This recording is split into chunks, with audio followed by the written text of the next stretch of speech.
Centre de formation professionnelle Kaja Sanogo Segukaw fe Dar Salam. N'i b'a fɛ ka sa ka kalan kɛ yaasa ka se ka i yɛrɛ dɛmɛ i ka siniɲɛsigi ani ka se ka kalan kɛ taabolo minnu kɔnɔna na olu bɛ u bolo kɛrɛnkɛrɛnnenya la a bɛɛ lajɛlen a bɛ se ka to i ka siniɲɛsigi baaraw u bɛ se ka olu kɛ kalan mun bɛ yen n'o olu bolodalen don u bolo sa o kɔni ye pano n'o ye pano solaire o sigili k'o kalan kɛ plomberie ale ni sokɔnɔna ɲɛgɛnw olu dilanni k'o kɛ karoda o bɛ yen maçonnerie ka taa se peinture bâtiment ma électricité bâtiment construction métallique menuiserie métallique ni menuiserie bois ka taa se nakɔ sɛnɛ ma min ye misiw tulɔli ye bagan mara ka taa se sɛ maraw bɛɛ lajɛlen ma yaasa ka se ka sow fana jɔ so minnu bɛ se ka jɔ bi an ka togodaw la ani ka se ka olu entretien bɛɛ lajɛlen kɛ machinisme agricole ka taa se staff décoration ma transformation agroalimentaire nin bɛɛ lajɛlen bɛ centre de formation professionnelle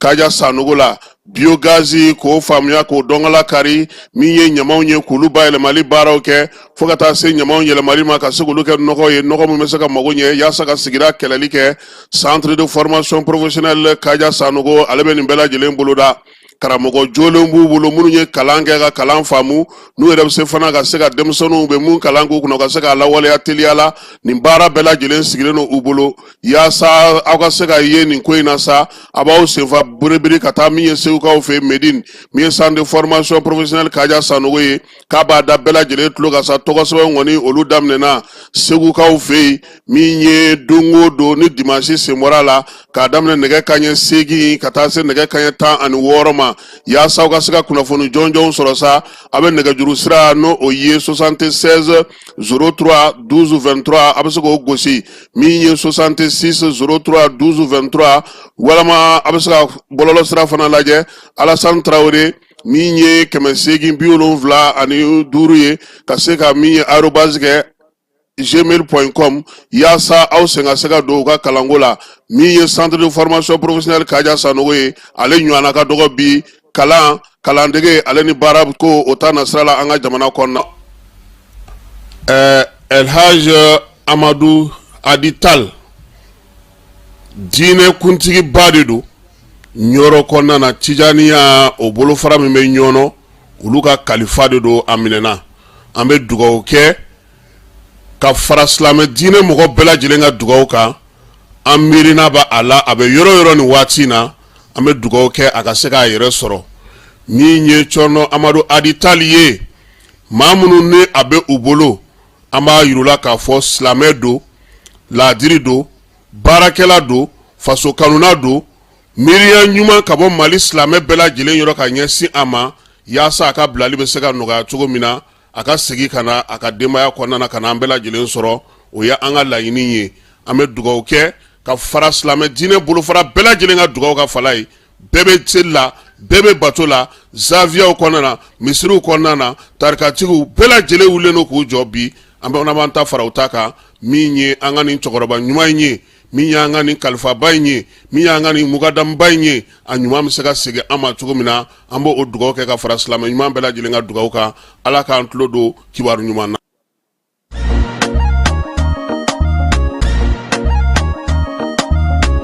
Aw bisimila u tɛ lafiya la n'i ko u tɛ lafiya wulikajɔw bolodalen don walasa aw bɛ se ka lafiya sɔrɔ cogo min na ani hakilisigi aw ka séjour la anw fɛ Mopti yan kɛrɛnkɛrɛnnenya la Mopti Sevare ka kɛ ni kurantigɛtigɛ ye min ye hôtel Lafiya Sevare ale ye wulikajɔw boloda ka se ka min ye awa fɛɛrɛ kɛrɛnkɛrɛnnen dɔw ta walasa aw bɛ se ka lafiya sɔrɔ cogo min na aw ka séjour la hôtel kɔnɔna na n'o ye ka panneau solaire installé min ye kurantigɛtigɛ o degun aw kana o ye séjour la l'hôtel yɛrɛ kɔnɔna na réservation ka kɛ kabi sisan min b'a to aw bɛ se k'aw ka séjour kɛ k'a sɔrɔ tɔɔrɔ tɛ aw kan degun tɛ aw kan hôtel Lafiya. Hôtel Lafiya ale filɛ nin Sevare Bangetaba yanni ka se aéroport sirafara ma station laban i kiniboloya fan fɛ i bi jigin o carré fɛ mètre 200 bɔɲango Hôtel Lafiya ale cokolen bɛ i kiniboloya fan fɛ i bɛ se ka weleli kɛ nɛgɛjuru siraw fɛ 21 42 14 11 76 01 01 98 66 78 72 04 Hôtel Lafiya référence do.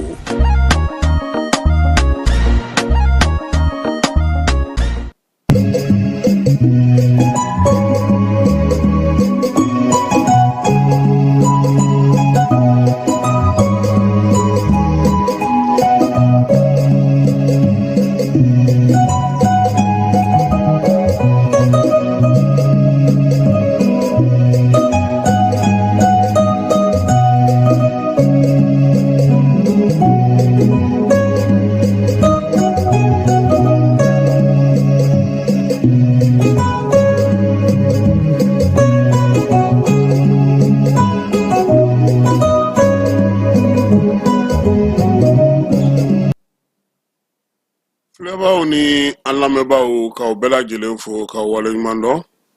Bi wulada in na an ka baabu bɛna taa sira fila fɛ.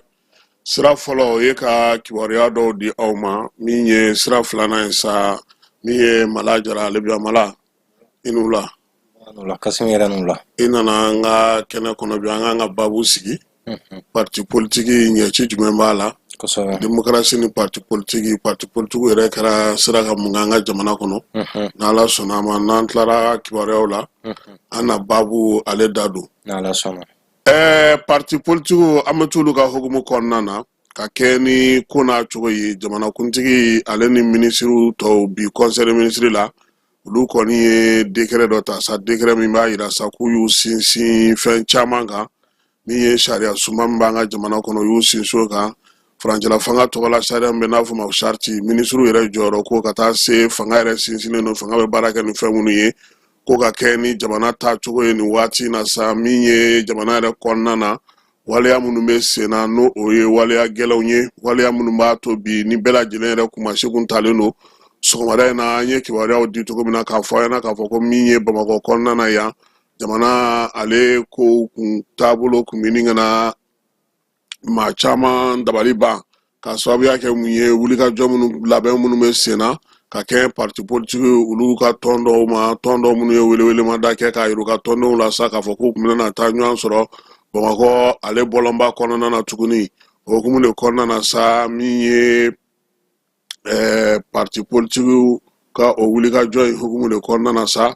bi conseil des ministres la sa u ye a yira k'a fɔ ko min ye a yɛrɛ bɔra journal officiel la ka ban u ye décret min ta sa décret in kɔni ye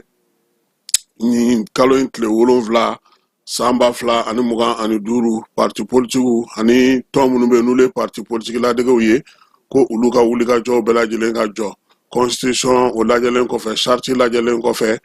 fɛɛrɛ min sigilen don sen kan n'o ye charte ye ale la kurakurali lajɛli kɔfɛ jɛkulu minnu bɛ yen n'olu bɛ baara kɛ hukumu kɔnɔna na sa n'o sariyakisɛ min sigilen don ko hukumu kɔnɔna na n'u bilara sen kan mars kalo tile 2 n'o bɛ tali kɛ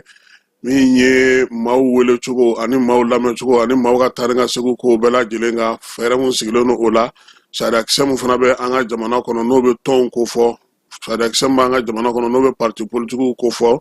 min ye faraɲɔgɔnkan jɛkulu ye ka taa se bolofara fɛn bɛɛ lajɛlen ma min ye ordonnance minnu tara sa mars kalo tile 28 san 1959 san ninnu bɛɛ lajɛlen lajɛlen kɔfɛ sa premier ministre sigili sɛbɛnw ka taa fara décret min bɛ yen n'o o tara ka gouvernement maaw sigi k'olu ka jɔyɔrɔ d'u ma n'u ka jɔyɔrɔ ko bɛɛ lajɛlen dantigɛ ko jamana ɲɛmaaw y'a yira sa k'a fɔ ko parti politique olu kɔni dulonnen don u ka baaraw k'olu dulonnen don an ka jamana kɔnɔ fo waati jan jamana fantan 4 bɛɛ lajɛlen fɛ wa wuli kuma u m'o yɛrɛ fɔ a la ni fɛɛrɛ minnu talen filɛ nin gouvernement fɛ sa k'a kɛkun ye sa min ye wulikajɔw parti politique parti ladegetɔ minnu bɛ an ka jamana kɔnɔ olu bɛɛ lajɛlen dan bɛ se ka siri cogo min na olu ka lajɛw n'u ka wulikajɔw la min ye sɛbɛn min talen filɛ nin ye sa ko ale kɔni n'o ye décret in ye ale bɛna fa siri k'a bɔ Mali journal officiel ale kɔnɔna na jamanakuntigi min ye général d'armée Assimi ye ale y'i tɛgɛ nɔ bila sɛbɛn in na ministre min bɛ yen n'o ye premier ministre ye Abdoulaye Mayiga général de division ale tɛgɛ nɔ bɛ sɛbɛn in na min ye ministre min bɛ Wolomasiri Tabaw ka ko kunna général de corps d'armée Sadio Kamara ale tɛgɛ nɔ bɛ sɛbɛn in na ministre min bɛ kiiri ko kunna n'o ye Mamadou Kasoge ale tɛgɛ nɔ bɛ sɛbɛn in na ministre min bɛ yen fana n'o bɛ jamana kɔnɔ lakana ko kunna n'o ye Dawudi ye ale fana tɛgɛ nɔ bɛ sɛbɛn in na ka taa se ministre min bɛ yen n'o ye premier ministre Nagakɔrɔla la sa n'o o bɛ kalata ko ɲɛbɔ o fana tɛgɛ nɔ bɛ sɛbɛn in na a bɛɛ lajɛlen bɛ nɛgɛmɔni bi kalo tile 7 k'a yira sa k'a fɔ parti politique olu kɔni ka jɛ tɛna na kɛ n'o ye o hukumu kɔnɔna na sa denmisɛnninw ka sifin tɔ min bɛ yen n'o kun ye a yira sa ko ale yɛrɛ n b'a fɛ ka baara kɛ bi baara min bɛ tali kɛ sa ka kɛ ni ɲɛfɔli ye ɲɛfɔli min bɛ yen ni o ye k'a yira sa k'a fɔ ko olu yɛrɛ bɛ t'u ka tɔn baara minnu kɛ ni o ye parti tɔnjɛkulu faralen ɲɔgɔn kan n'a tɔgɔ yɛrɛ bɛnnen don nin waati na sa Mali taaɲɛ tɔnkulu hukumu kɔnɔna na u y'a yira sa k'a fɔ ko olu fana ka barosigi min tun kan ka kɛ ko o bɔra a ma barosigi min bɔra a ma kun min na sa Cheikh Umar Jalo n'o ye COD ale ye min sɔrɔ ka fɔ la kɛba an ka jɛ k'o lamɛn n'a bɛ fɔ a ma Mali taasira kura bi an y'a ye k'a fɔ an ka jamana ɲɛmɔgɔyaso a ye décret publié k'a yira k'a fɔ jamana kɔnɔ activité politique suspended don. O kama an b'a ladɔnniya maaw bɛɛ lajɛlen fɛ an tun ye minnu wele ka na an ka point de presse la, a kɛra presse ye, a kɛra maliden ye, ka a yir'u bɛɛ la k'a fɔ an ka bi point de presse a annulera. A annulera nka an b'a yira k'a fɔ halisa an bɛɛ lajɛlen ŋaniya ye de jamana processus min bɛ sen na réforme kunda a ka kɛ basigi, ɲɔgɔn faamuya ani jamana sariya batoli kadara kɔnɔna la. O kama an b'a ɲini bɛɛ lajɛlen fɛ, bɛɛ lajɛlen k'i jilaja ka ko ta ni hakili ye. An b'a ɲini bɛɛ fɛ, bɛɛ lajɛlen ka to mobiliser. An b'aw fo ka waleɲuman dɔn. An bɛ kuma ta k'a di an tɔɲɔgɔn ma, ale b'a a kalan français la. Merci beaucoup.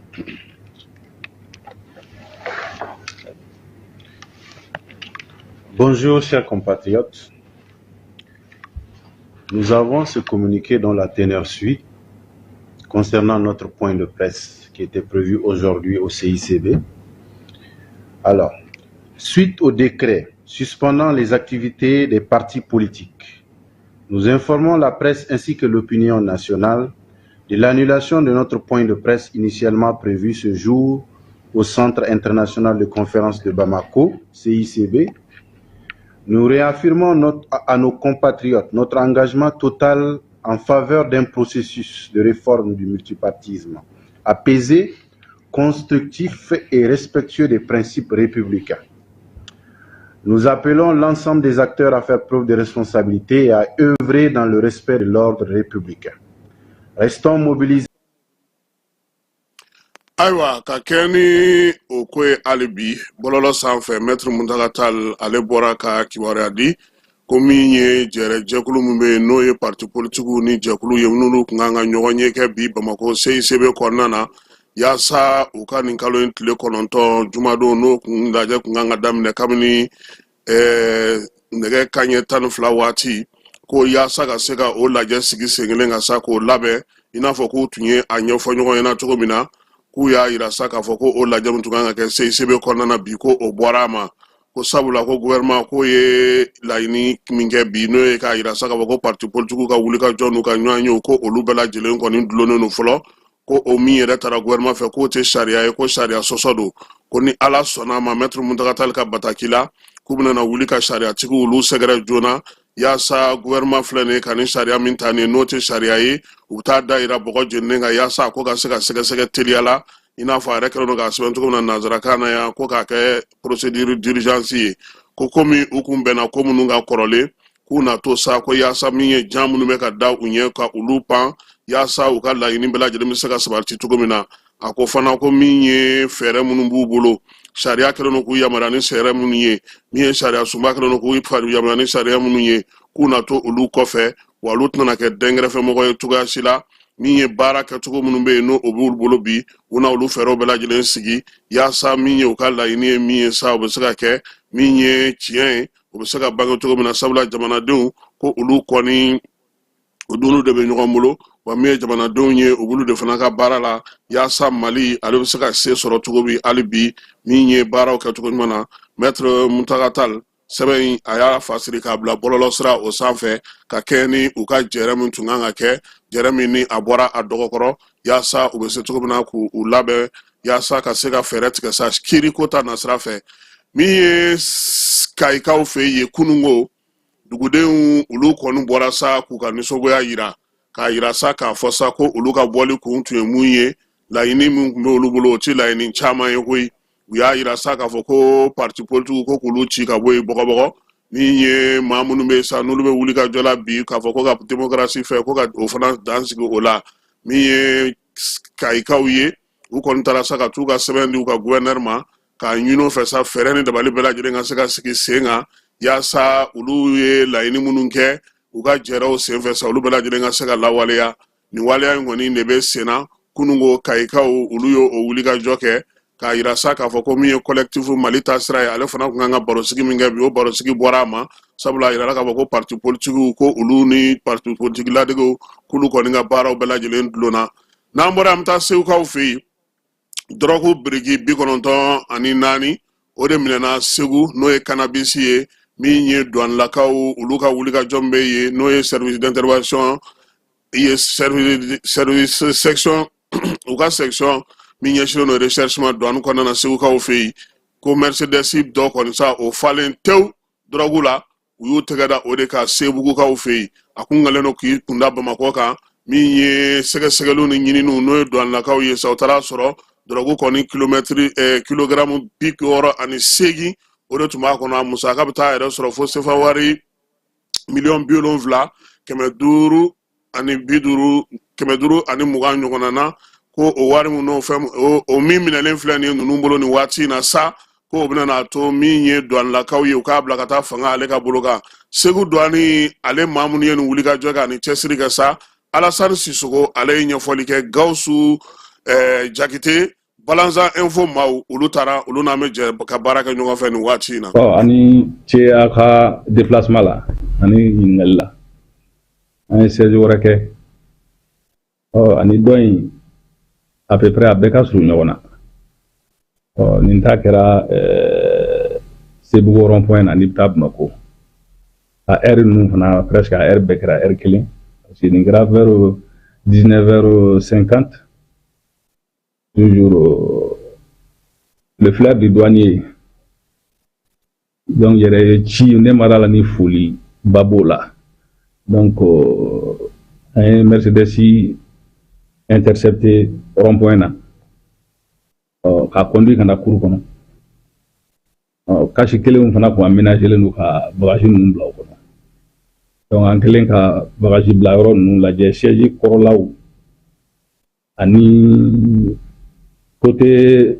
opposé du chauffeur fana dugumalaw ils avaient aménagé oui kashi ou glaye no ka fen num do donc ay ada grosso modo ka drogu briki bikononton ani nani bois kono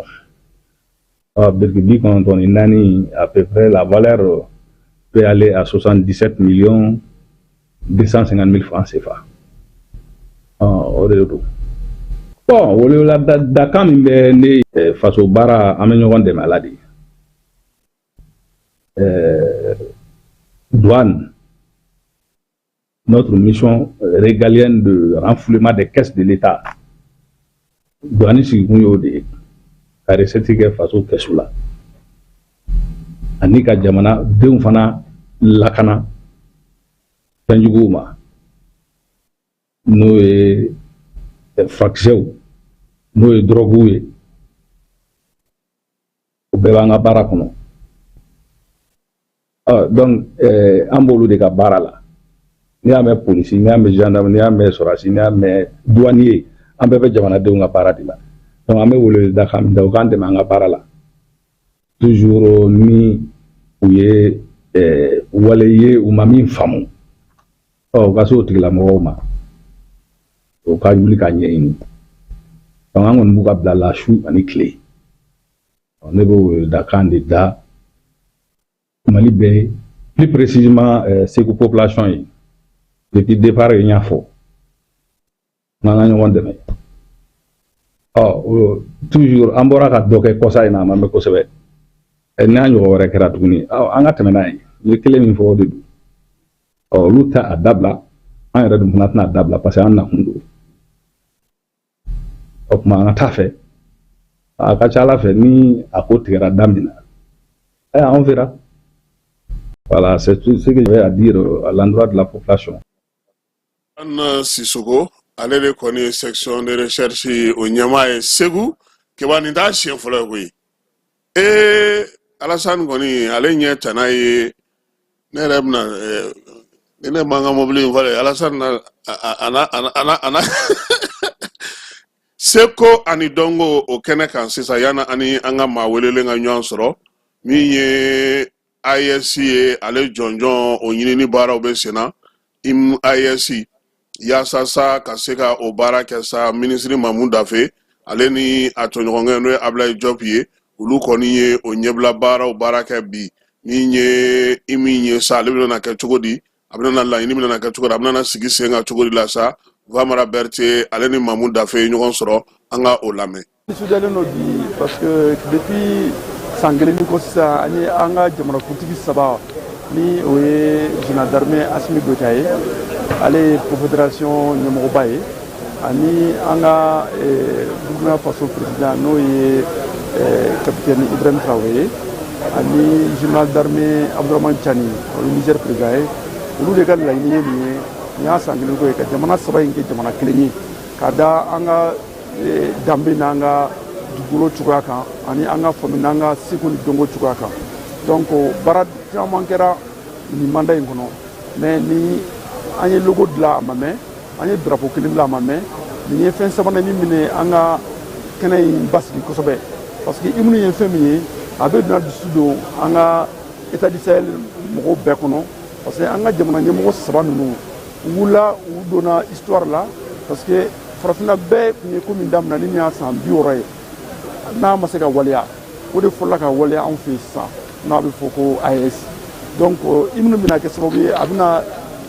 kɛ ka hakili jigin an ka cɛfarinya ani an ka cɛfarin si minnu tun b'a fɛ an bɛnbaw ye kɛlɛ min ni baara min kɛ o seko yira kosɛbɛ o bɛna kɛ sababu ye ka dusu don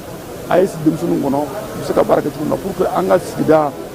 jamana saba in bɛ se ka bolo di ɲɔgɔn ma cogo min na continuer ka se ka koba sabati an ka nin fana ka sɔrɔ sirajɔlaw yiriwa ka na ni lakanani ye parce que lakanani baaraw daminɛna diplomasi fana na u bɛ baaraw kɛ ɲɔgɔn fɛ donc ni ye culture domaine ye n'o ye IMU ye donc o bɛ a kɛ sababu ye ka vraiment ka na an ka diɲɛ in basigi kosɛbɛ kosɛbɛ donc an nisɔndiyalen don an ye experts wele ka bɔ Niger experts bɔra Wagadugu ka na Wagadugu ambassadeur ni Niger ambassadeur yɛrɛ de b'an kɛrɛfɛ yan donc sini ni Ala sɔnna Wagadugu ministre ni Niger ministre fana bɛ na pour que an bɛna se ka baara in tɔ dafa an hakili b'a la an ka experts ye baara daminɛ u bɛna IMU bɔ min bɛ n'an ka baaraw tacogo bɛ bɛn kosɛbɛ donc an bɛ experts ninnu fo an ka segu dɔnko baarakɛbagaw minnu bɔra an ka espace kɔnɔ ka na nin baara in na u bɔr'u ka so nan'u ka so an b'u fo dante foli la ka ambassadeurs fo ka ministre des affaires étrangères fo ale min bɛ AES baaraw coordonner Mali la ani ka an ka jamanakuntigi fo ale min ye AES yɛrɛ président ye san fɔlɔ la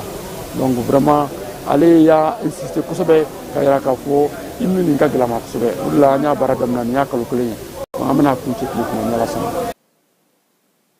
Ayiwa ko IMU de ka gɛlɛn a so ma kosɛbɛ baaraw an bɛ dugawu kɛ sa Ala ka o timiko ɲuman yira an bɛɛ lajɛlen na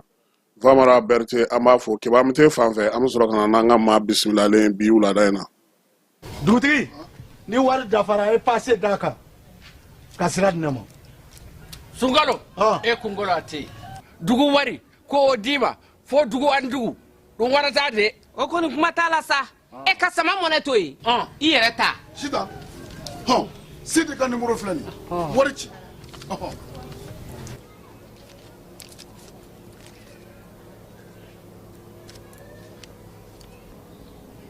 Wari sera.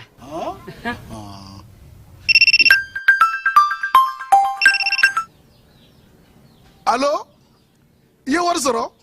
o ɲɛna tiɲɛ yɛrɛ la ko ni sama bɛ maa min ɲɛ ko n komi t'i gosi. Ngonga. Sama mɔnɛ i yɛrɛ ta a sɔngɔ ka nɔgɔn ni Mali wari ci sira bɛɛ ye dépôt ye fu ye wari bɛ ci fu ni application ye wa bɔ sara ye musaka fitinin ye sama mɔnɛ ji ni courant bɛ sara n'a ye crédit bɛ ta n'a ye sanni feere bɛ kɛ n'a ye sama mɔnɛ nin y'anw maliyɛnw ta ye a y'a si filɛ ka nkalon bɔ n da.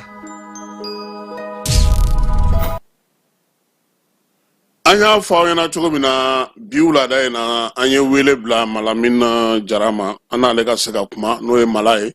Mala an b'a dɔn k'a fɔ bi politique ko kuma cayalen don an ka jamana kɔnɔ an ka cɛkɔrɔbaw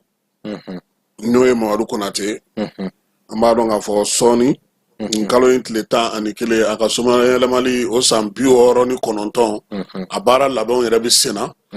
kunun sɔrɔ grand frère ye n wele n'o ye Musa ye a ko ko ɲinan ta u bɛna joli di kɛ sibiri don o bɛ kɛ Konatela da la Bamakɔ kura o dugusajɛ n'o ye kari ye n'o yɛrɛ ye mɛ kalo tile 11 lazara waati kuranɛ kalam nana kɛ i n'a fɔ laadala bɛ kɛ cogo min nka sɔgɔma kaburudo taga bɛ yen ɲinanta ko tɛna ko kɛ ko i yɛrɛ b'a dɔn jamana bɛ cogo min na sisan kuma tɛ a fɔra ko paritiw ka fɛnw olu jɔlen don ni i taara farati ka taa maaw fara ɲɔgɔn kan ye i bɛ politiki mɔgɔw dɔn kɛnɛ mandɔgɔw bolo dɛ wala donc a ko ko mɔgɔw ka o faamuya a ko bɛna kɛ sokɔnɔmɔgɔ ko ye n'a bɔra jolidi in na jolidi in kɔni o bɛ kɛ an bɛ mɔkɛ yɛrɛ dalala la an ye politiki ye cogo min na ani politiki nana an fɛ yan cogo min na ani parti politikiw sigili an ka jamana kɔnɔ e bɛ se ka mun fɔ mɔgɔ ɲɛna parti yɛrɛ ye mun ye a jɔyɔrɔ ye mun ye a kan ka mun ni mun kɛ yasa mɔgɔ ka se k'a faamuya. D'accord. Kasim k'i fo k'i ka auditeur bɛɛ fo ka Mali kanubaga ni Mali dɛmɛbaga k'a bɛɛ fo. An bɛ fitinin min fana dɔn an b'a fɛsɛfɛsɛ walasa mɔgɔw bɛ se ka faamuya sɔrɔ. Ka d'a kan gɛlɛya min bɛ anw kan bi o ye parti politique yɛrɛ ni politique yɛrɛ miirina faamu cogo di. An ka société kɔnɔ ni min wulila parti politique ni min wulila politique mais politique yɛrɛ ye mun ye au juste. An ka cɛkɔrɔba y'a fɔ an ye ni o ye Amadu Jikɔrɔni ye la politique est inséparable de la vie. Min b'a yira an ka todunkan na bɛɛ bɛ politique kɛ. A tɛ se ka bɔ maanifin yɛrɛ la. Maanifin ka maaya yɛrɛ de ye politique ye. Ka d'a kan politique ye hakilina kelen ani kɛta kelen. Hakilina ye jumɛn ye? An ka miirinaw bɛ dilan cogo di? O ye fɔlɔ ye. Filanan ye jumɛn ye? Maanifinw ni ɲɔgɔn cɛ la o rapport sociaux ninnu o bɛ se ka organiser cogo di? Ani kabila fila fo kana se dugu fila fo jamana fila fo jamana 10 olu bɛ se ka fara ɲɔgɔn kan miirina jumɛn kan min bɛ se ka mɔgɔw ka jidi ko fɔ? O ye politique miirina ye. Parti politique ko bɛrɛbɛrɛli tɔn ka mɔgɔw bɛrɛbɛrɛ ka ɲɛsin mun ma? O de kun kan ka ɲɛfɔ mɔgɔw ye. Bi an b'a ye fɛn caman bɔlen don a minɛn kɔnɔ. N'o tɛ ni politique faamuna a baara ka nɔgɔn Mali kɔnɔ ni diɲɛ fan bɛɛ ye parce que maliyɛn man gɛlɛn maliyɛn compliqué tɛ. O y'a yira an na k'a ko parti politique de ye ni jamana mara ka kan. C'est vrai parti politique n'a ka kan. Nka an b'a ye k'a fɔ anw ka jamana kɔnɔ parti politique ti yan. Ayi. Wa min ye politique yɛrɛ ye u tile kelen u m'a kɛ anw ka jamana kɔnɔdenw bɛ se ka min fɔ. Parce que an ti parti politique dɔn min ye miirina dilan anw ka jamana kɔnɔ yan. O ma kɛ. An ti parti politique dɔn min ye jamana yɛrɛ sɔrɔ ye fɛn minnu ye. Jamana sɔrɔ bɛ don fɛnw na cogo min na pour que jamana kɔnɔdenw bɛ se ka développement sɔrɔ cogo min na k'a daminɛ sɛnɛ bonda ka na artisan bonda ka na artiste bonda ka na employé minnu bɛ jamana yɛrɛ ka baara bolodaw la olu bɛ se ka jidi cogo min na u kan ka baara jumɛn kɛ concrètement ni o saralen don ni jamana kɔnɔdenw ka musakaw ye ka tila ka hɛrɛ jumɛn de kun ɲɛsin jamana kɔnɔdenw ma an ma parti politique min bɛ maaw hakilina labɛn ka taa o ɲɛdɔnni kan ou bien o faamuya kan ou bien o sira kan. Parti politique de ka baara kɛta ye o ye. Sɔrɔ jumɛn bɛ jamana la o ye nin ye san kɔnɔ a sɔrɔw bɛ taa cogo jumɛn na o ye nin ye. Maa minnu talen no ka jamana baara kɛ u ka jumɛn jɔyɔrɔ bɛ fan jumɛn yiriwa la. Wari min bɛ don ni impôt b'a don a bɛ kɛ mun ye au juste. Fo ka fɛsɛfɛsɛ jamana kɔnɔden ka d'a ka jamana kɔnɔden ti min ka wari ti don impôt la. Min bɛ burusi kɔnɔ min bɛ duguba kɔnɔ min bɛ fan dɔ de ta ka ca ni dɔ ta ye sinon i bɛ fini fɛn fɛn consommer impôt b'a kan. I bɛ ji fɛn fɛn san kɛnɛma impôt b'a kan. I bɛ dumuni fɛn o fɛn kɛ min t'i yɛrɛ ka sɛnɛlen impôt b'a kan. N'i ye daba san sugu la a tigi fana n'a sɔrɔ boutique de b'a bolo a bɛ wari min sara boutique ye a b'o de da i ka coup d'achat kan. Donc e ye impôt sara indirectement. Donc nin wari ninnu bɛ don dɔgɔtɔrɔso la laɲini jumɛn kama? Walasa n'i taara dɔgɔtɔrɔso la o y'a sɔrɔ dɔgɔtɔrɔw formelen no école sira fɛ miirina de donn'o la k'i bɛ yan jamana kɔnɔden de ye. Jamana kɔnɔden n'a ye problème sɔrɔ n'a nana dɔgɔtɔrɔso la a kana négliger. N'i y'a négliger ni kɔlɔlɔ b'a la. Mais bi o y'i ka kalekan ye. Nka bi o miirina dilannen tɛ yen. An ye an balimamuso dɔ ka kibaru mɛn semaine kɔnɔ a taara n'a den ye Yota la problème bɔra a la dɔgɔtɔrɔso la. N bɛ to ka taa ɲɛ da mɔgɔw kan u ka accueil bɛ cogo min na clinique fara hôpital ninnu kan souvent ni ne yɛrɛ taara n bɛ taa lajɛli dɔrɔn de la pour que k'a dɔn k'a lajɛ n'a sɔrɔ amélioration donna a la mais i ka yɔrɔ ye fɛn min ye dɔkitɛriso ye jamana kɔnɔdenw ka wari donnen a la minnu formera ko k'a baara kɛ jamana kɔnɔdenw de u yɛrɛ ka wari b'a la certes mais u bɛ yen dɔ de kama parce que i ye kalan kɛ dɔ de kama kalan in nafa ye jɔn ye jamana kɔnɔden n'i tɛ se ka jamana kɔnɔden ka hakɛ d'a ma kana taa a baara yɔrɔ la parce que degun do tɔɲɔ do wa a man ɲi jamana ma fo jamana de k'a yira jamana kɔnɔden kelen kelenna bɛɛ la sens de responsabilité ka yira jamana kɔnɔden bɛɛ la notion de pays ka yira jamana kɔnɔden bɛɛ la notion de gestion fana kan ka yira jamana kɔnɔden bɛɛ la bon o miirina de kan ka dilan donc parti politique sigikun fɔlɔ ye nin de baara fɔlɔ ye nin de ye musaka jumɛn bɛ sɔrɔ sanu bonda la dɛ a musakaw bɛ ka don sira jumɛn kan a bɛ ka mun de mago ɲa tuguni i yɛrɛ bɛ min don jamana kɔnɔ i k'a dɔn a bɛ ka don kun min ani i yɛrɛ ka kalan a la i ka faamuya i k'a dɔn k'a fɔ min bɛ sen na ani a kan ka nafa min lase e ma ni e o ma sɔrɔ don min na e kan ka wuli ka ɲininkali kɛ mun na nin ma k'a kɛcogo la mun y'a bali bon fo jaabi ka sɔrɔ ka di e ma hali n'a sɔrɔ i ye mɔgɔ kelen ye i kan ka jaabi jamana fɛ n'o ma kɛ o b'a yira k'a fɔ ji y'a boli sira bila bon anw fɛ yan bi i bɛ jɔn sɔrɔ bi parti politique la min ye nin kɛ ou min bɛ ka nin kɛ an bɛ ji di mɔgɔw ma dɛ bon ji di mɔgɔ ma o ye y'a k'i yɛrɛ tɔgɔ la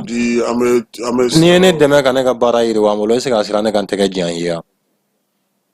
o de y'a to n y'a fɔ jamana kɔnɔdenw ka wari bɛ don jamana kɔnɔdenw yɛrɛ nafalan de la nafalan ye jumɛn n bɛ n ka sɛnɛ la maa kana se ka na n ka sɛnɛkɛforo san ka bɔ n bolo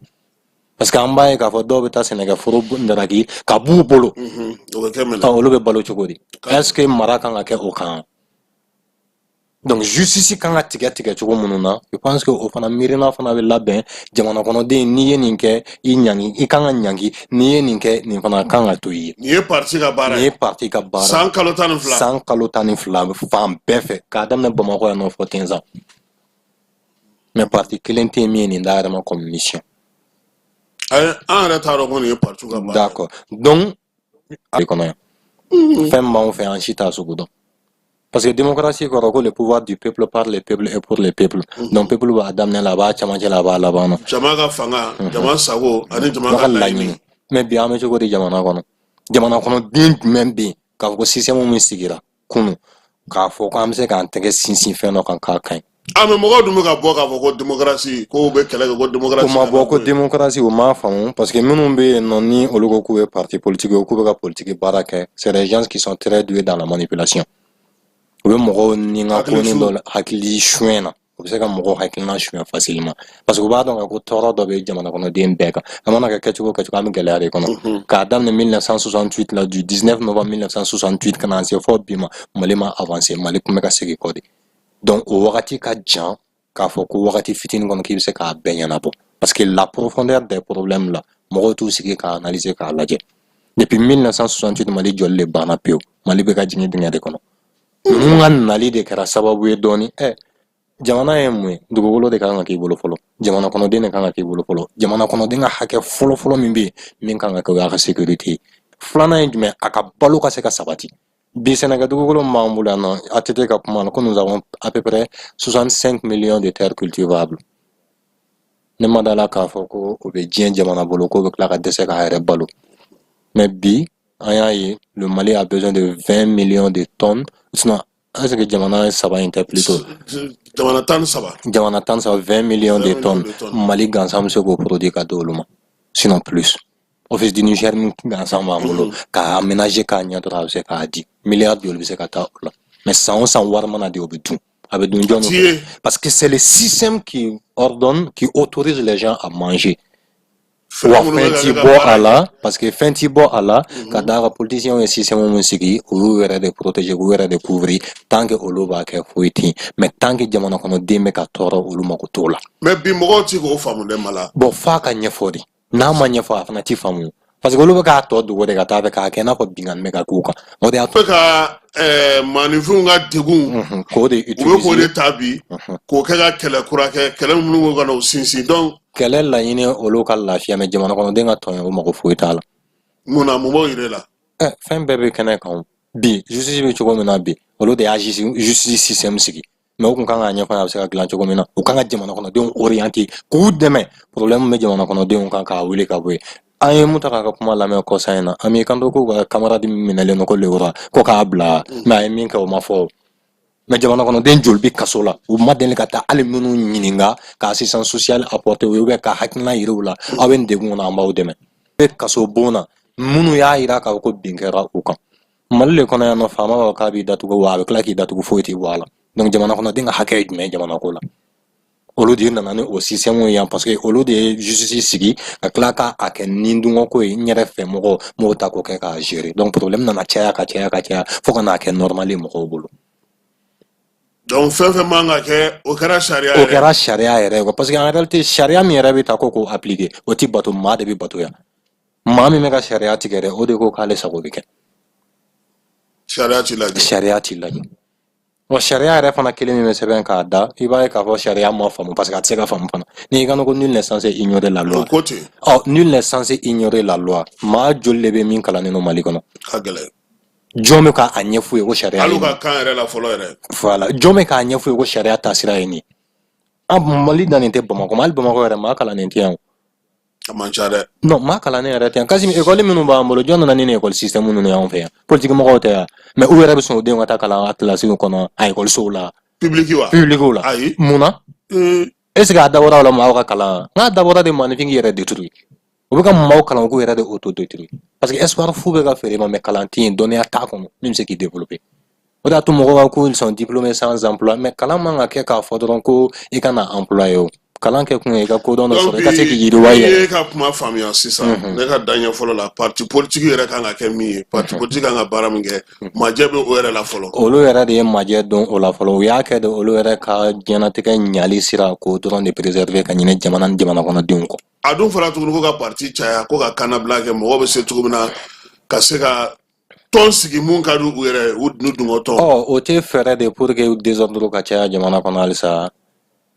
aw ka génération mana na aw y'aw ta kɛ n'anw fana nana n'an y'a ye k'a fɔ ko o sira fana bɛ se ka nɔgɔya anw bolo an fana b'o de ta pour que k'an fana ka baara kɛ tɔw kan anw yɛrɛ de bɛ ka ɲɔgɔn dun sisan an sago ɲinini fɛ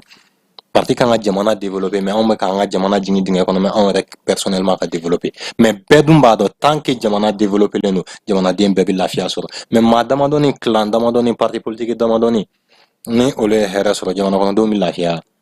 parti politique mɔgɔ bi de an bɛ se k'a fɔ n ko transition yɛrɛ ka justice a ka fisa dɔɔni ka tɛmɛ kunun kan justice min bɛ yen bi mɔgɔw b'a décrier fɛn caman na ne yɛrɛ b'a décrier aspect dɔw la mais en réalité a bi taabolo ka fisa ka tɛmɛ kunun kan parti politique bɛ mara kɛ wagati minnu na parti politique kelen tɛ min ka denmisɛnnin tun bɛ se ka minɛ ka datugu mais transition yɛrɛ y'a ka denmisɛnnin dɔw minɛ k'u datugu dɔw bɛ kaso la hali bi dɔw bɛ kaso la parce que k'u ye sariya sɔsɔ cogo min na olu tɛ se ka garantie ta donc justice bi de a ka fisa wa kunun de a ka ɲi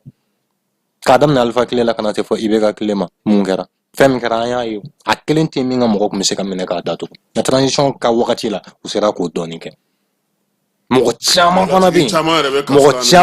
bɛ yen nɔ olu b'a fɔ ko procureur b'u wele ko ka t'u ɲininka o hakilina la ko ka tila ka k'u ka segin ka na o dugujɛ ou bien kalo kelen après ko kɔnɔboli bɛ olu minɛ depuis o fɔ don fo ka taa se rendez-vous dɔw ma mais après u bɛ tila k'a ye k'a ti kaso don kun bɔ. a kɛkun ye k'i la faamuya a kɛkun ye ka sira yira i la an ti fɛ ka maa tɔɲɔ bi degun b'an kan an b'a dɔn n bɛ maa dɔw dɔn minnu nana n sigilen sɔrɔ k'o kuma ɲɛfɔ n ye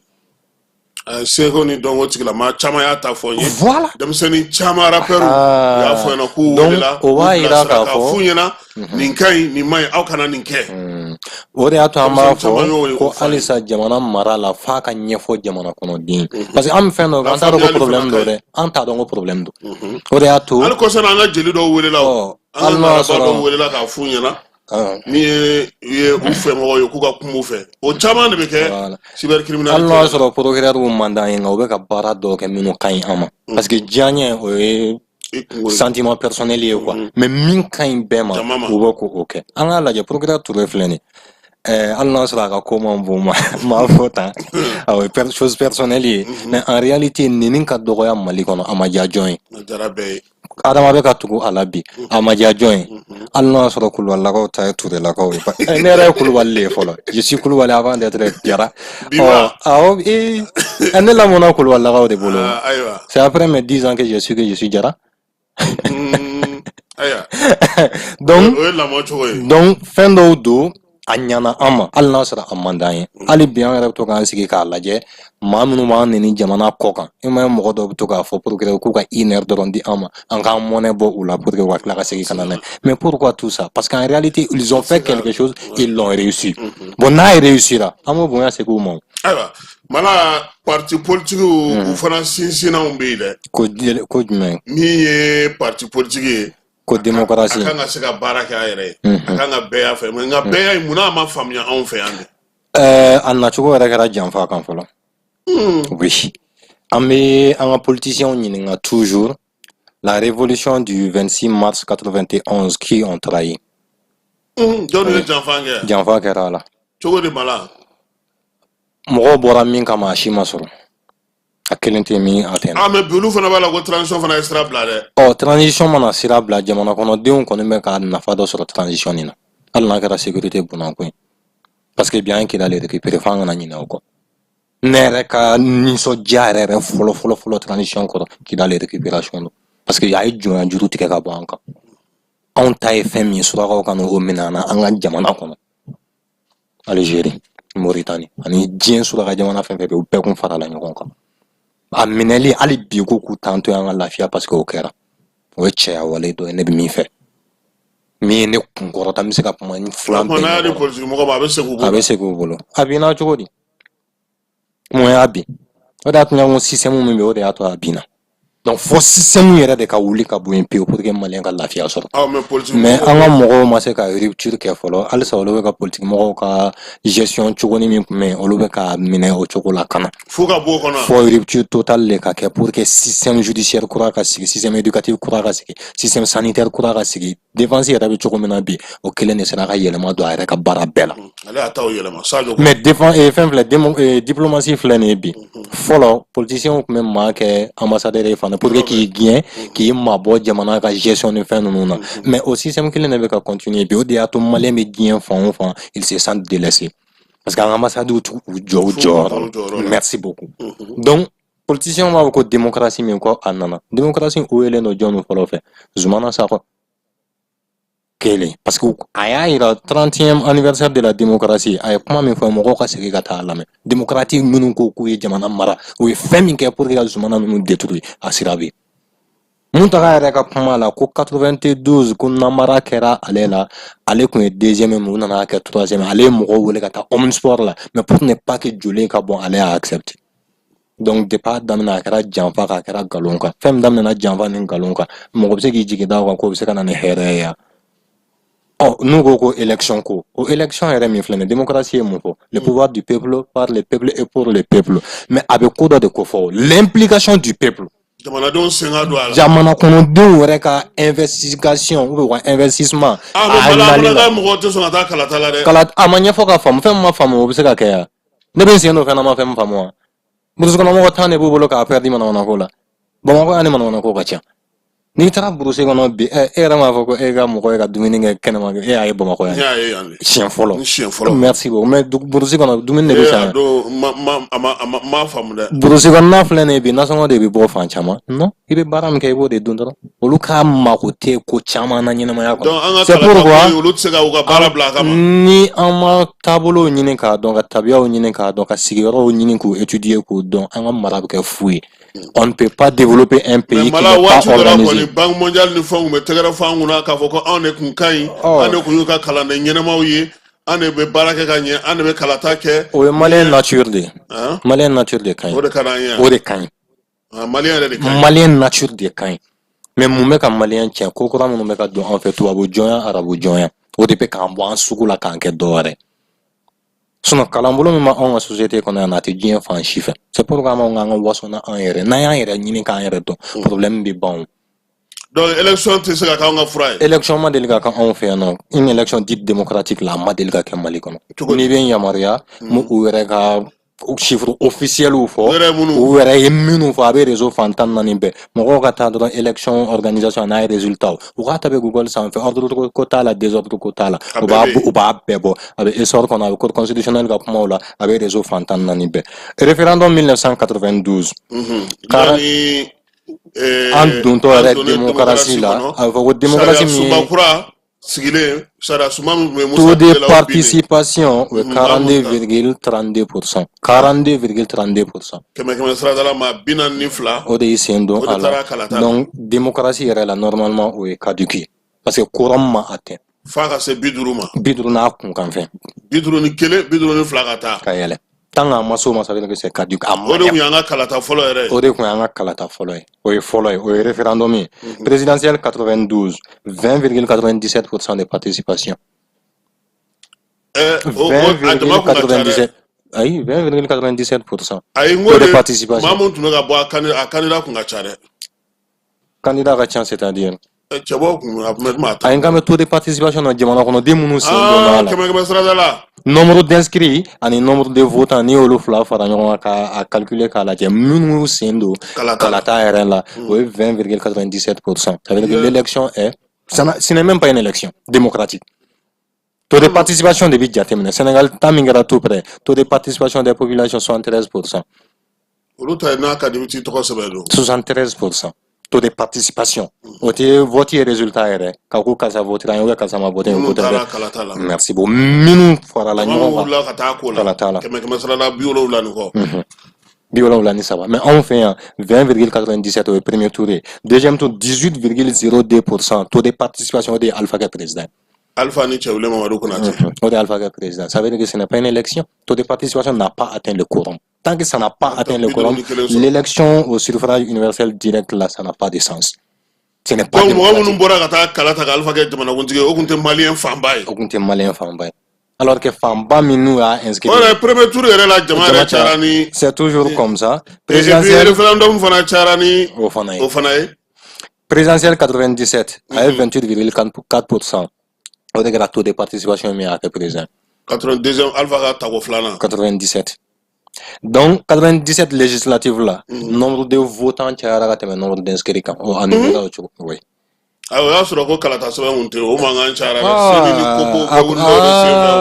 Nombre de votants de Tchayara. Donc, 2002, Kaira, comme quoi, démocratie t'a en fait. Comment se fait-il qu'un candidat indépendant observe un parti politique bœuf à l'Union Akati?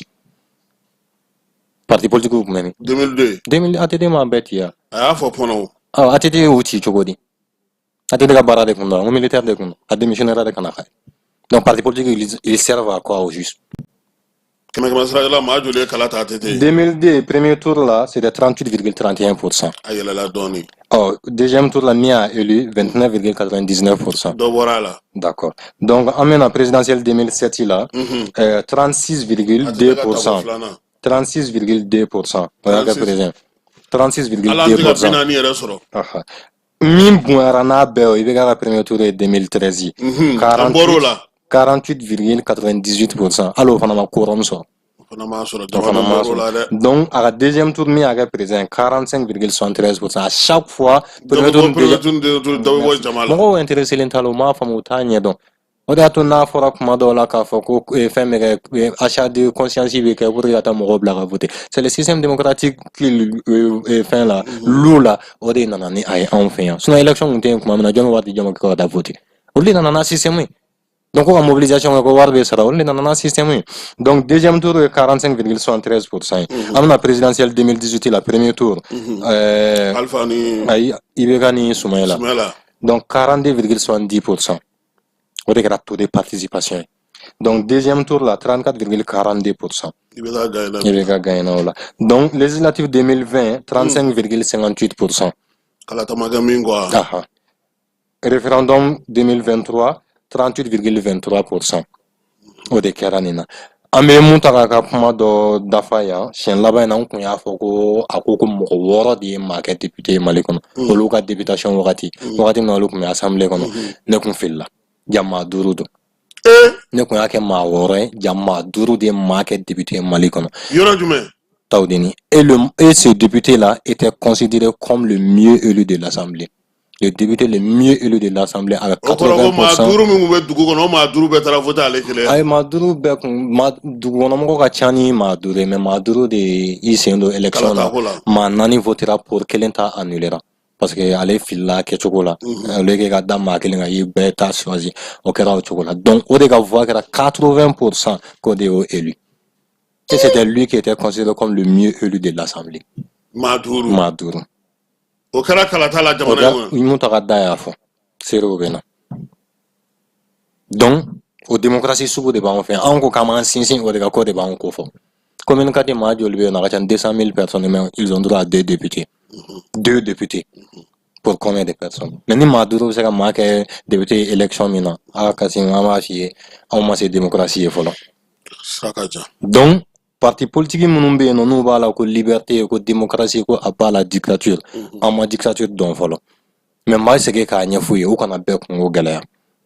no bu ga keleke ko ga keleke o tokola mais mi ka fo ko o autorité o pousser kana autoritarisme na ka ambe makosa a o ka sabali amu kelantu ne nanti appel ka ta violence la contre les nôtres parce que ce sont des nôtres ambe maliens amana ke chugo nyuma mana jukuma bana mena chena be chambe de re enfin me flene tam beti be so mo don follow parce que ni do be se nyoko ma de kla ka don ka be bal mama donc ni obe jamana min kono an kan mairie bla fin benye donc bi anti wakati la ka fo ko ni désordre ka mo be o da to gouvernement décision minta en réalité souvent olu bi men wa décision kuna quoi jamana mara chugo muntaka ko kubuna tanu feme kirila kuma jana muntaka sago ba yere la mais mi jamana mara e sira de do o da tan ya fo wa sira klene yira na alsa ami don dami fe ami bo dami fe ami fe mi no fe bi ami garde la 2022 aya yero la comme ko nga ira bela élection tisse ka ke ni désordre no amako tala fo kana sécurisation absolue totale. Donc, en Morobé, 75%, 80%, c'est 90%, mais c'est la stabilité qui est au Chocolat Diamana.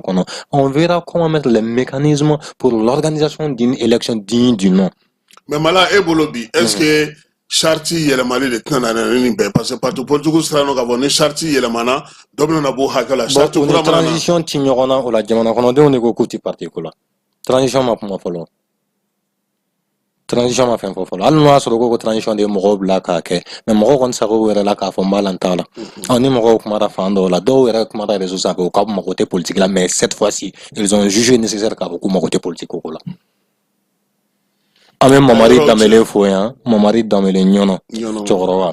ako ko transition en sababu la 80% mo lo ka insécurité la parce que sera ka sene ka salo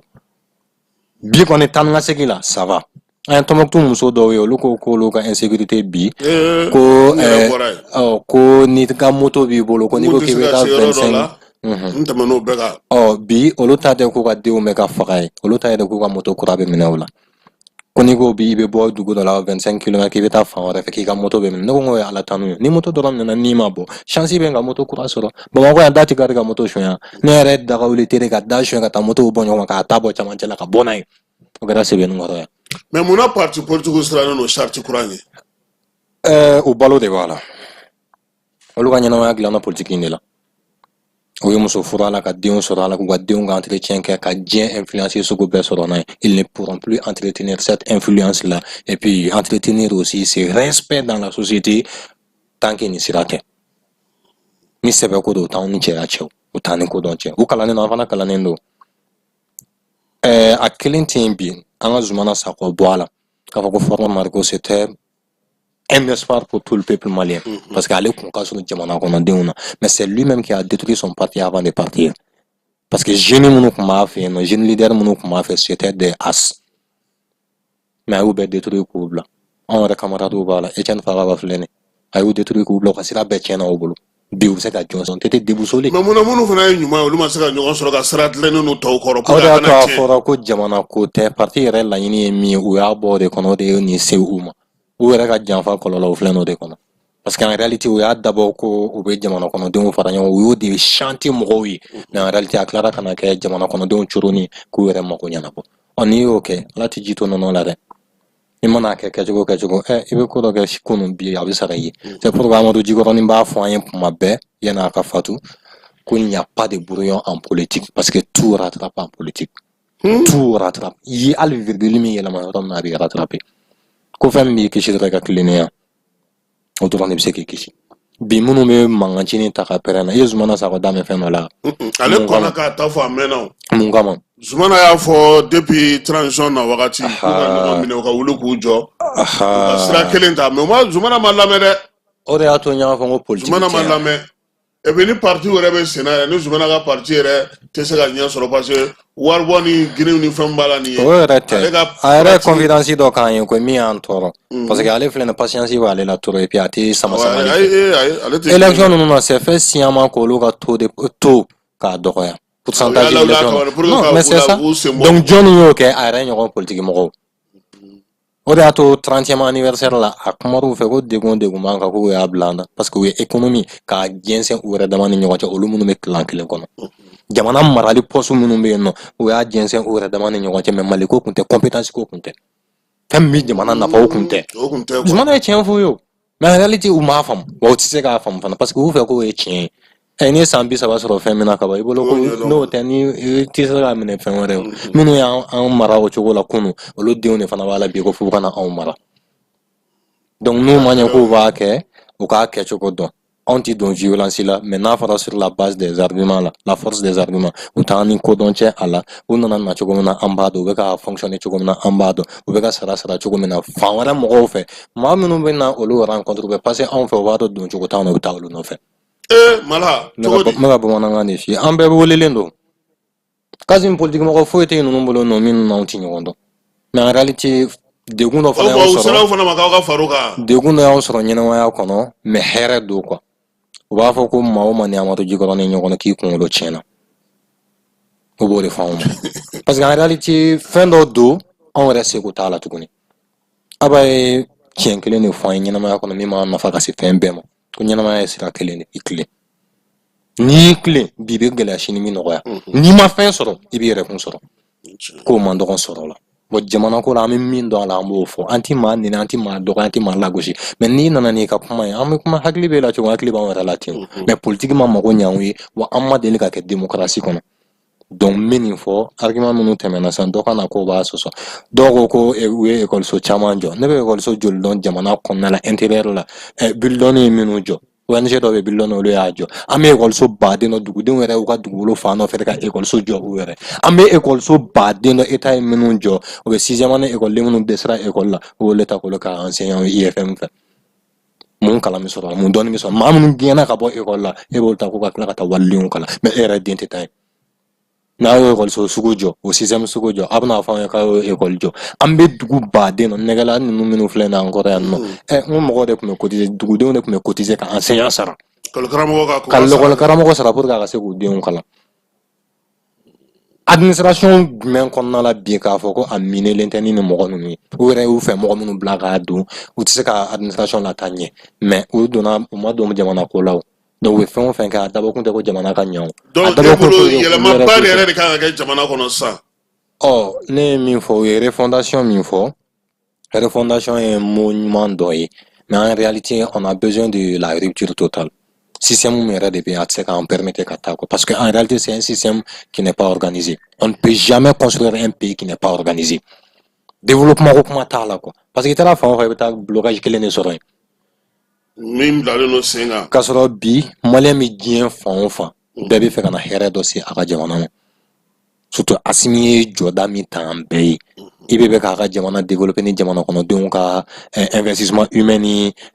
cotisation ye cogo min na maliyɛn labɛnnen don a fɛ à 100% mais o sirannen don fɛn kelen min ɲɛ système min bɛ yen nɔ n'u y'a bila ka na a bɛ dun foyi tɛ bɔ a la mɔgɔ b'a dun ne yɛrɛ kɔrɔkɛ dɔ bɛ yen Latifa Semega Sima Rapleto a bɛ États-Unis a nana yan k'a b'a ka école dayɛlɛ système américain k'a bɛ fɛ ka o de sigi yan ka denmisɛnninw a yɛrɛ de b'o former dɛ k'a fɔ ko mɔgɔ bɛ a den sara k'a dun ta o tɛ a yɛrɛ bɛ na n'a ka école ye ka na denmisɛnninw ta san o san denmisɛnnin 30 ɲɔgɔn k'olu former n'u sera bac ma a bɛ bourse ɲini u bɛ taa diɲɛ fan wɛrɛw fɛ ka kalan kɛ ka na ni notion ka n'u ka jamana développer sira dɔw fɛ mais o b'a dɔn k'u bɛ sira baara an ye o kɛra i bɛ ka tile mais transition in nalen ne kan t'a ma n k'a ka sira lajɛ o y'a sɔrɔ ale fana ka fanga tun tɛ se k'a permettre ka fɛn dɔw kɛ mais a y'a ka école dayɛlɛ transition kɔnɔna la a sera k'a dayɛlɛ a ma se ka kɛ université mais a kɛra premier cycle fo ka na se second cycle ma mais lycée a bɛ k'o jɔ sisan donc o espoir bɛ yen nɔ u kana to o espoir ka sa mɔgɔ wɛrɛw bɛ yen nɔ minnu bɛ fɛ ka na investissement kɛ dugukolo ko la cité projet b'a bolo tungaranke minnu bɛ diɲɛ fan wɛrɛw fɛ u tun bɛ fɛ ka logement sociaux dɔw jɔ yan au moins a ka nɔgɔya jamana kɔnɔdenw ma minnu ni logement sociaux ko nɔgɔyara sisan litige foncier ko tɛ nɔgɔya politique mɔgɔ minnu bɛ yen nɔ n'olu ka maire de ye dugukolo feere mɔgɔ 40 mɔgɔ 50 ma o problème bɛ yen bi jɔn t'a kɔnɔ Assimi ye min fɔ sama ko u ka dugukolo ko la État yɛrɛ ka dugukolo ko a kɛra cogo di jɔn y'a feere ce ne sont pas les mêmes personnes là. Donc, n'a pas fait solution sur une proposition qui era au cas en compte que c'est que baraka. Ni État y engagé sans câble logement social logement social là, qu'à prix dans juste 15 000, 25 000 maximum des chambres au salon. On va se faire baquer d'ici 2025, d'ici 2027. Nous avons baquer l'enjo qu'on dit mon roman que là baquer l'enjo secteur là. N'a pas commune 1 qu'à baquer l'enjo, commune 2 qu'à baquer l'enjo, qu'à dit 25 000 mon par mois. Mɔgɔ obligé le ɲɔgɔn faga dugukolo ko nɔfɛ tuguni yan i bɛ ka ɲɛnamaya bɛɛ kɛ i b'o o kɔnɔna la i tɛ wari min tiɲɛ i bɛ t'o don dugukolo la ko dɔ ka tila ka n'a fɔ ko o y'i ka yɔrɔ ye anw yɛrɛ bɛ yɔrɔ min na anw tun bɛ yɔrɔ min na Kati Sanafara extension na kasi anw ka du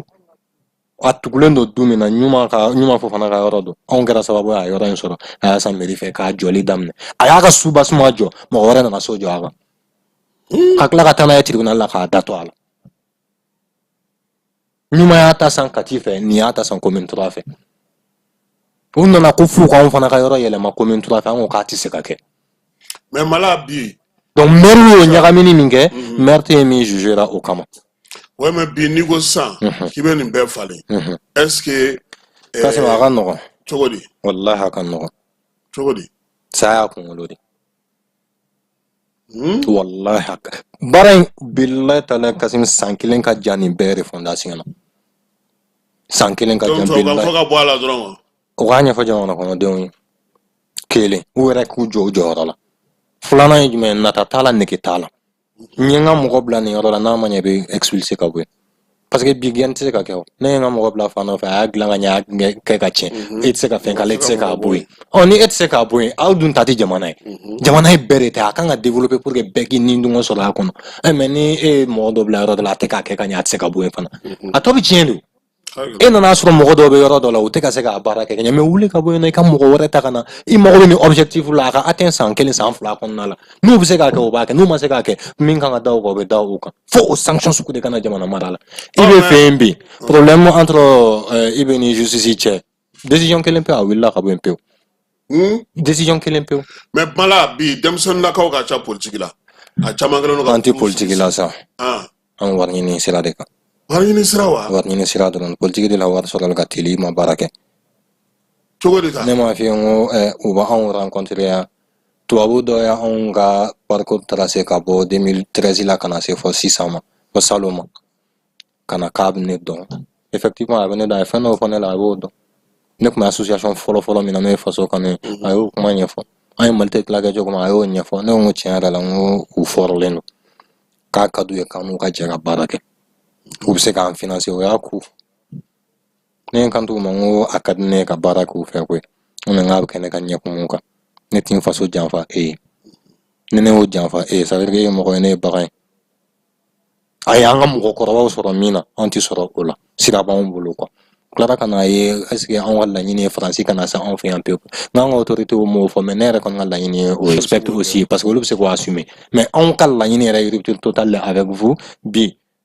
an ye laɲini kɛ ko an ni réseau ka baara kɛ a daminɛ la an ka laɲini tun tɛ ko réseau ka na yan dɛ n m'o préciser fana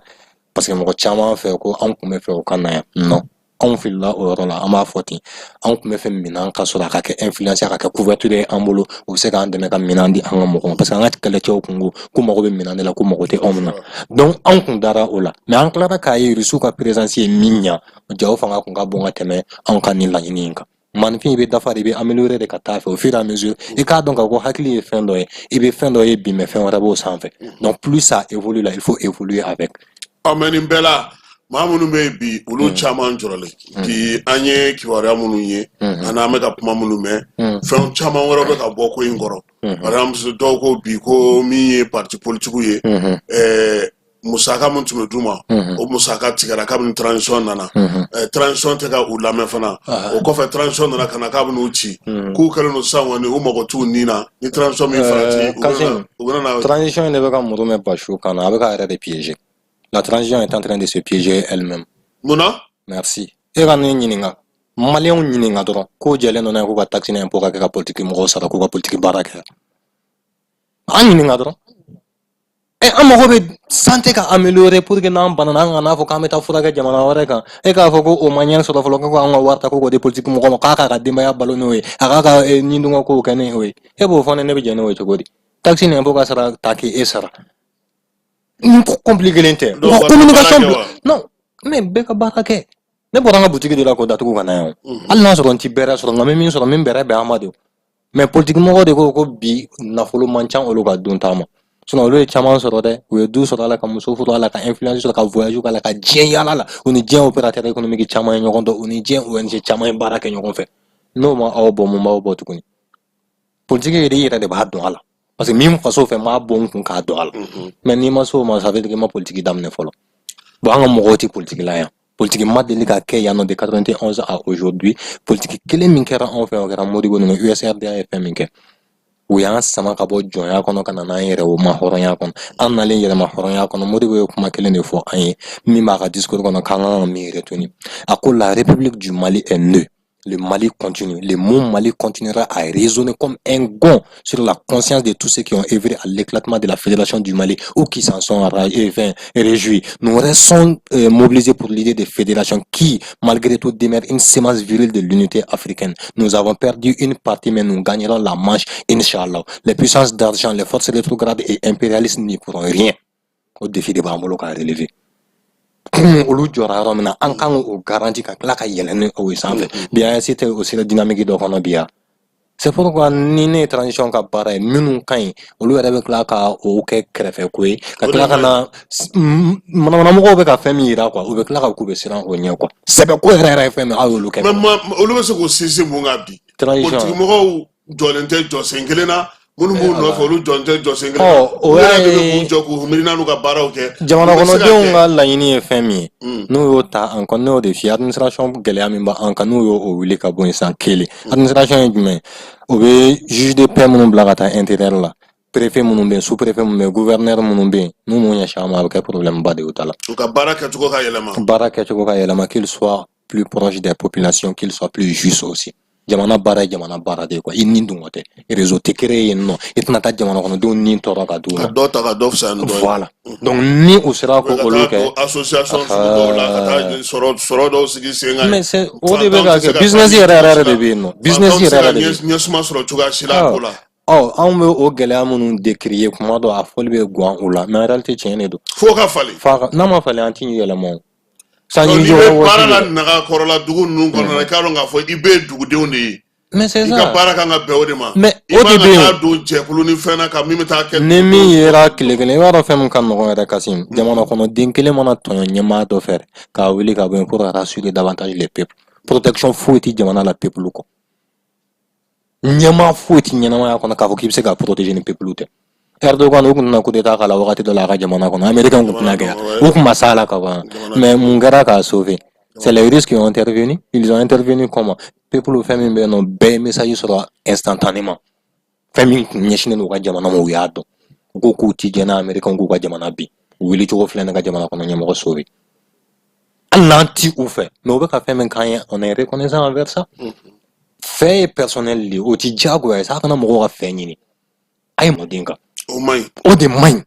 N'u y'o yɛlɛma sisan o ye aspect fɔlɔ ye maliyɛn ka mara filanan ye jumɛn ye u bɛ baara min na o dɛmɛ a ka se ka an ka mara ka se k'an nafa mɔni ka se k'an nafa hali n'o y'a sɔrɔ mécanicien ka se k'an nafa an bɛ mais c'est ça c'est juste ça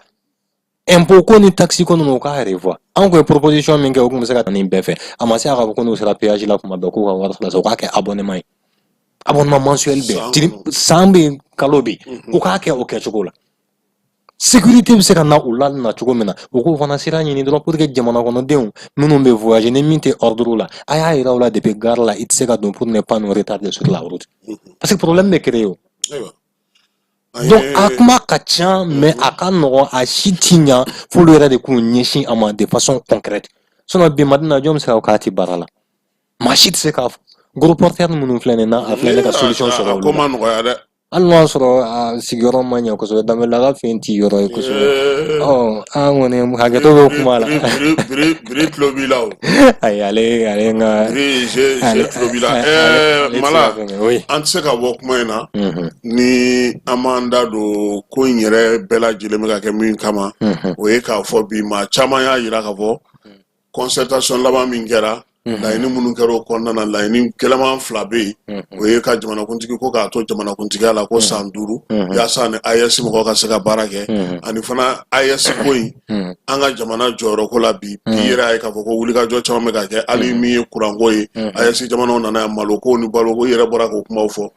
e miirina ye mun ye jamanadenw ye sigikafɔ min kɛ n'u ye nin laɲini kɛ na laɲini yɛrɛ kɛlen don mankan ye bi politique mɔgɔw bolo sabula olu bolo k'a jira k'a fɔ ko ni nin san 5 dira Asimi ma olu caman taalen retraite la ka ban. An ka tiɲɛ de fɔ maa de mago ma kɛ Mali population na depuis wagati jan maa si mago ti population na Mali kɔnɔ politique mɔgɔ association minnu nana fanga la u si mago ma kɛ population na bi de kɛra occasion ye population yɛrɛ bɛ a ni dungo ko fɔ fanga ye parce qu'on en a marre malien ka ɲɛnamaya kɔnɔ de 1968 à aujourd'hui malien ma lafiya sɔrɔ société d'état bɛɛ feere la olu minnu kun kɛra sababu ye pour que ka jamana kɔnɔdenw bila baara la u kana jɔ entreprise d'état feere la donc an bɛ fɛn min ɲini halisa u ka jamana kɔnɔdenw lamɛn san 5 je pense que e bɛ sɔn ka ɲinɛ dɔɔni sa kɔnɔna la ka na association de créer i ka communauté tɔgɔ la an ka tila k'an sigi k'o filɛ seere bɛ min bɛ bila baara min na a bɛ ka mun kɛ pour que ka jamana nafa siyaw tɔnw senkɔrɔba dɔndɔli kɛ siya ko bɛ diɲɛ fan o fan a laban bɛ cogo siya baden bɛ diɲɛ fan wɛrɛ fɛ mais jamana ye jamana ye le pays est notre seule unique identité an ka baara kɛ ni o de n ye fila ye n ye bamanan ye n ye kakɔlɔ ye n ye suraka n ye nin an mago t'o si la an ye maliyɛn de maliyɛn bɛɛ ka minɛ cogo kelen fɛn min bɛnnen tɛ karisa la o fana bɛnnen tɛ kɛ e la maintenant an dɛsɛra k'o kɛ bi chance bɛ yen nɔ parce que peuple yɛrɛ bɛ dynamique dɔ kɔnɔ min labɛnnen don ka diɲɛ fɛn bɛɛ kɛ pour que an kana segin kɔ an bɔra yɔrɔ min na an kana segin o ma tuguni an bɛ se ka kumakuncɛ kuma di ma o bɛ kɛ décision min tara n'o ye k'a fɔ ko sa ko parti politique k'u dulonna pewu u ka activité u tɛ wulikajɔ ni cɛrɛ ani tɔnjɛkulu minnu bɛ yen n'olu ye parti politique ladegew ye mouvement politique olu bɛɛ lajɛlen b'a politique mɔgɔw b'a dɔn fɛn min bɛ sen na autorité k'a ka choix assumer pleinement n'a saliyara ne t'a dɔn a laban kɔni bɛ kɛ cogo mais u k'a dɔn k'a fɔ an fana sigilen t'an kunfɛ an bɛ lamɛnni kɛ Algérie ko in Alu Jayi nana yan a ma a dɔ f'i ye yan nɔ siya ko de don wa diɲɛ yɛrɛ kɔnɔ finman t'i bonya tant que man jɔ an yɛrɛ wa chance de b'an bolo nous sommes à l'ère du verseau o lecture ma nɔgɔn caman ma mais anw ye chance sɔrɔ k'o lecture kɛ fɛn o fɛn kun bɛ dogo la a bɛɛ bɛ ban Amadu Jikɔrɔni c'était un prophète politique. Il n'y a pas de brouillon en politique parce que tout est politique dans la vie. Il bi diɲɛ fɛn o fɛn kɛ ko dɔ kama i bɛ to kelen kɛ sisan ko i b'o dogo sini a bɛ poyi donc an bɛ wagati min na ko sisan u ka décision in diyara n ye mun kama parce que ça vise à mettre de l'ordre dans la société. N'i taara burusi kɔnɔmɔgɔw nɔfɛ sisan k'i b'a sara kalo la 60 000 fana k'a ka sɛnɛ kɛ a bɛ taa diɲɛ fan jumɛn tuguni a ka san balo bɛ d'a ma i b'a inscrit INPS la i bɛ AMO d'a ma a bɛ 60 000 sɔrɔ par mois a bɛ mun gɛlɛya sɔrɔ tuguni foyi. Éleveur fana bɛ ten tɔ misigɛnna ni bagan marala minnu bɛ yen nɔ yanni mɔgɔ wɛrɛ ka kan ka taa a ka jamana kɔnɔ a ye forêt classique minnu bɛ yen nɔ a ye olu to yen nɔ a ka taa fan wɛrɛw labɛn a bɛ se k'u labɛn yɔrɔ minnu na binw bɛ se ka sɛnɛ yen nɔ baganw bɛ se ka balo yen nɔ a ko ka nɔgɔya an bɛ bagan exporter o la fɔ États-Unis ni politique ninnu de développement de kan ka kɛ o de y'a to n y'an ko politique tɛ yan parce que an karamɔgɔ Amadu Jikɔrɔni a ye kuma dɔ fɔ ko politique nafa ye fɛn dɔ ye le mieux c'est alors de la faire consciemment. Que veut dire faire la politique pour un paysan d'abord? Fɔra mɔgɔw ɲɛsin o ma fo fana ka ɲɛ dɔn paysan yɛrɛ jɔyɔrɔ ye jumɛn politique la o kalan ka kɛ o kɔnɔ o ka se k'o baara kɛ o bɛ jamana mara nɔgɔya filanan ye jumɛn pour un employé dans une société ou entreprise d'état fo kalan fana ka kɛ o kun ka hakili de di o ma o k'a dɔn politique nafa ye jumɛn n'a bɛ nin baara kɛ yɔrɔ ninnu na donc pour un employé dans une entreprise privée pour un artisan pour un artiste minnu bɛ ka Mali fasa da bi hali bi ne ma satisfait fɔlɔ parce qu'en réalité qualité ni talent b'an ka artistes la ministre de la culture ma se k'u fara ɲɔgɔn kan k'u ka fort intérieur yɛrɛ ye fɛn min k'u ka talent yɛrɛ ye min k'a exploiter ka ɲɛ quoi donc comédien fana bɛ yen nɔ Ala ka hinɛ Ronald la c'est ce qu'on avait initié avec Ronald yɛrɛ bɛ fɛn caman kalan a la ordonnal an y'a tɛgɛ ta k'a ladon pour que a ka se ka fɛn kɛ fɛn min bɛ se ka jamana nafa a ka comédie foyi tɛ fɔlɔ ninnu na n'a kun tɛ jamana ko de fɔ parce que an y'a sigi o kan an jɛra o kan an y'a daminɛ o kan a sera ka na kɛ o ye bi a nafa bɛ tuma dɔ ni n tora k'a ka video m'a fɔ ko non an kun bɛ ka yeli kɛ ka sɔrɔ i n'a fɔ an y'a dɛsɛ quoi donc fɛn dɔw don suyala ko tɛ n'i kɛra i faso fɛ sira bɛɛ bɛ donc que veut dire la politique pour un fonctionnaire bi Mali fonctionnaire jumɛn bɛ yen nɔ min intéressé len don politique la non a intéressé len don corruption min n'a bɛ ka se ka kɛ autour de lui a b'o de ta o a bɛ wari nɔgɔman sɔrɔ cogo min na sinon fonction publique e bɛ o la e bɛ fonction publique la e ka tila ka taa wari ɲini yen ou bien e ka tila ka taa kɛ feerekɛla ye yen i bɛ jamana nafolo sɔrɔ n'o t'i bɔ a place a bɛ mago bɛ mɔgɔ minnu ye olu k'a kɛ mais a man gɛlɛn donc que veut dire faire la politique pour un citoyen exerçant une activité libérale que veut dire faire la politique pour une femme association de femmes minnu bɛ yan muso ninnu ka tɔn u bɛ se ka mago jumɛn ɲɛ jamana la bi n'i ye Mali musow fara ɲɔgɔn kan bi k'a yir'u la k'a fɔ fɛn min kɛra kunun aw tɛ fɛ an ka segin o ɲɔgɔn ma wari t'an bolo k'a d'aw ma mais an bɛ fɛ denw ka avenir ka dilan u b'aw dɛmɛ wa u t'aw dɛmɛ kunun aw ye mɔgɔw de servir mais bi an bɛ fɛ aw yɛrɛ de ka k'a kɛbaga ye u bɛ dɔ kɛ wa u tɛ dɔ kɛ u bɛ se ka dɔ Mali muso kana tigɛ o la dɛ u se min na cɛw tɛ s'a la y'a ye Mali muso bɛ se min na walayi cɛ tɛ s'a la que veut dire faire la politique pour un jeune anw jeune minnu filɛ nin ye bi jɔn bɛ politique ɲɛdɔn caman bɛ terrain sanfɛ bi u tɛ fɛn ɲɛdɔn a la dɛ u hinɛ yɛrɛ bɛ ka anw minɛ o hinɛ bɛ ka anw minɛ parce que u atterrila la cogo min na u bɛ mɔgɔ minnu nɔfɛ u bɛ ka fɛn minnu fɔ c'est loin de la politique mais comme u nana politique scène sanfɛ an bɛ a ɲini u fɛ u ka courage ta halisa u kana dabila u ka continuer u bɛna bɔ fɛn wɛrɛw kalama u bɛna fɛn wɛrɛw faamu peut-être u y'u ka sira jɛya